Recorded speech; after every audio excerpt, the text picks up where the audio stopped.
Hi, everybody. Ian Bremmer here, and more on the war in Iran. Couple pieces of big news today. One, a big resignation inside the Trump administration. Second, major assassinations inside the Iranian regime. Deal with both. First, Joe Kent. He's U.S. Director of National Counterterrorism. Public resignation. Quite a media event with a letter that is over the Iran war specifically. He's been a strong MAGA supporter, and not surprisingly, given where a lot of that ideology came from to begin with, hates wars of choice, doesn't want boots on the ground, which increasingly looks both likely and imminent. The complications, economic, human, that are coming on the back of all of that. I hear that. I hear that from a lot of people that are worried about what the consequences of this war are going to be. He, in his letter, clearly blames Israel and the Israeli lobby for starting the war, for being behind the war. And it's clear, it's true, the United States and Israel went into this war together. Israel was pushing for it quite a bit, quite hard. But I don't accept the idea that Trump was somehow manipulated by a foreign country to make this decision. He made the decision. He's wanted to make the decision for a while. He wasn't listening to internal advisors because he was super confident, because he had come off of this major win in Venezuela, and because he had dealt with the Iranians before. Remember the last war, the 12-day war, the Israelis went first. Trump didn't want to. And then he joined in. He didn't join in because the Israelis forced him to. He did because the war was successful and he wanted credit for it. And so this time around, he's thinking it's going great. We're not quite ready for Cuba. We've done Venezuela. Let's hit these guys. Let's hit these guys hard. It'll be fine. It wasn't fine, and it wasn't fine because it wasn't well prepared. But that's very different from saying, "Oh, it's because of Israel and Trump was bamboozled." I don't think anybody should buy that. That's ideological claptrap in my view. By the way, the Gulf states, who really didn't want the war to begin with, by the time the decision was made to launch, you were increasingly hearing privately from the Saudis and the Emiratis, well, I mean, now that you've already basically given them, you've got to give the deal on ballistic missiles and nuclear capabilities, or else backing down looks even worse. So you're going to have to strike. So there was a support for strikes at the time that the decision was made.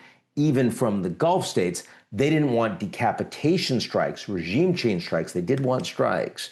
And now that we are 3 weeks into the war, most of the Gulf states are not saying, finish this right now. They're actually saying, you're going to have to do more to destroy the regime's capabilities, because otherwise, like, we're going to be vulnerable. You're leaving this wounded animal that's going to lash out. They're not going to lash out against you in the United States.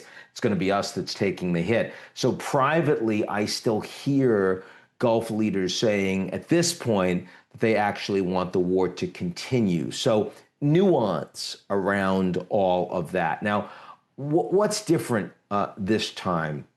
I think one thing that is really different in terms of the regime and the response is that technology is allowing smaller, less powerful countries to do asymmetric damage. It's the lesson we should have learned from Russia, Ukraine over the last 4 years, which is that the much smaller Ukrainian economy and military has been able to fight very capably. Yes, first, because of very courageous troops that were defending their homeland and had much stronger morale than those that were thrown at the front lines by the Russians. But in short order, in a world-class drone air force, that they're producing some 4 to 5 million drones a year, and they're doing it in wartime, that is allowing them to defend their front lines without many people. And forcing the Russians to take a lot of their people off the front lines, because otherwise they get killed when they move. And that is something that the Iranians are very capable of doing, fielding tens and tens of thousands of drones.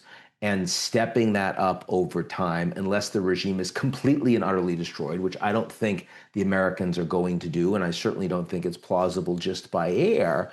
And when that happens, the ability of the Iranians to continue to disrupt tanker traffic, shipping traffic through the Strait, which, I mean, they've got the geography. They're right there. They're on it at any place. It's easy. You don't need a big launch pad. You don't need lots of infrastructure. You need a local military commander with a drone to go out, launch it off, and then hide. And that's kind of what we're seeing right now.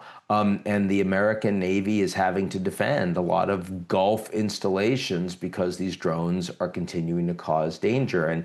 And even when the war is declared over, and the U.S. has already said we've destroyed all the conventional military capabilities of Iran, and that is mostly true. It's internally, the White House is not as happy about the pacing of that as they'd like. They still think there are a lot of missile capabilities the Iranians have, but the missile launches are way down compared to where they were 2 weeks ago. And when they launch a missile, then that shows where the launch site is, and then the Americans, the Israelis can blow it up. So I'm not as worried about that. I'm as worried about the naval capabilities. I'm worried about the asymmetric capabilities. And here, unless there's some kind of deal cut with the Iranians, either by the Americans or by a bunch of other individual countries where the Iranians allow their ships and their tankers to go through, you're going to continue to have disruption going forward. And those costs are going to be massive. They're underappreciated now, but they're going to be lasting for at least several months. And that's if the war were over today, which is certainly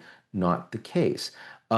Beyond that, we have cyber capabilities, and the Iranians have already engaged in strikes against a successful strike against a major American medical device company, Stryker. It looks like they may have engaged in an attack against a Polish nuclear research facility, potentially successful as well. The Iranians have been one of the more sophisticated in developing and also reverse engineering American and Israeli cyber attacks that have been used against them, used against their uranium enrichment facilities, and now can be used by the Iranians against Western targets. And that know-how exists, those computer capabilities exist, and that this regime will continue to do that. I worry that with AI developments and with agent developments, that in the hands of a regime that is hell-bent on attacking, disrupting, undermining the United States, Israel, and its economy, that is something that is going to not just have impact on misinformation, but also on the functioning of markets and on corporate targets and other places that they want to disrupt. So I don't think this regime is going to have a military capability that will matter much in the near term. They will try to rebuild it. It will continue to get destroyed as they do. But that's very different from, can they cause more lasting pain onto the United States and friends that the Americans are actually prepared to take? And the answer to that may well be yes. At this point, it certainly seems qualified maybe. No one should say no to that.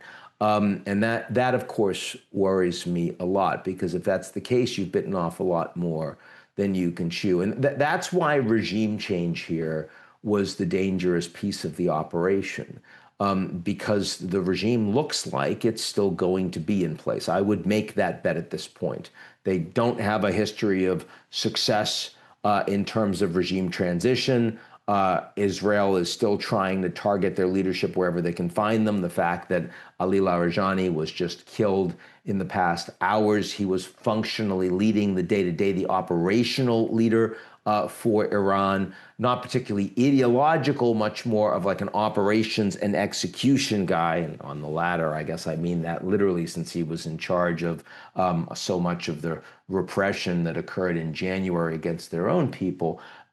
But that isn't going to suddenly stop the Iranians from putting more people in those positions and continuing to run the government the way they have, which is badly and brutally but in opposition to the United States and Israel.